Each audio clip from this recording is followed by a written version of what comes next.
Rarely do we hear about the people, the ones at the epicenter of the data breach, as well as for the people that are actually involved, the employees, the people that get socially engineered.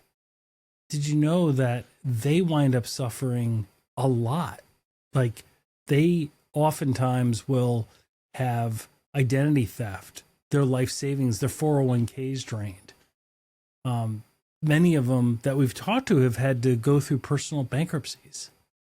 It's the living hell, all because of cybercrime, all because of a group that views American business and individual Americans without any empathy.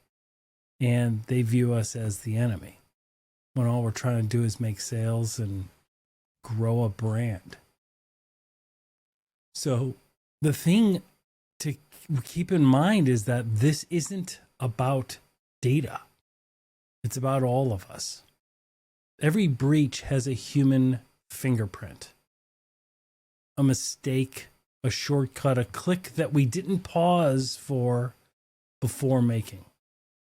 And then comes the fallout. Bank accounts compromised, credit destroyed, mental and physical health unraveling under the stress. We talk about firewalls, but the real firewall, the human firewall, is broken.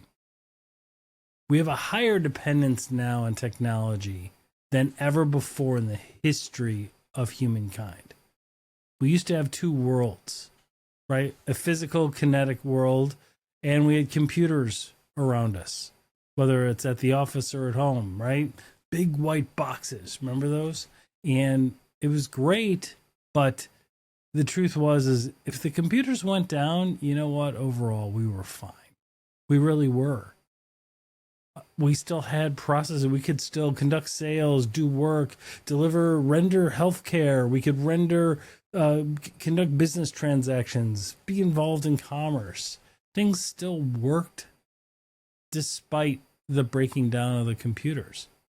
But we've all changed that. We've all gone through digital transformation. We are more dependent on our technology now than we ever have been. We pick up our phones 264 times a day on average. 264. That's an addiction, right? There's a new attack on a U.S. organization every 11 seconds.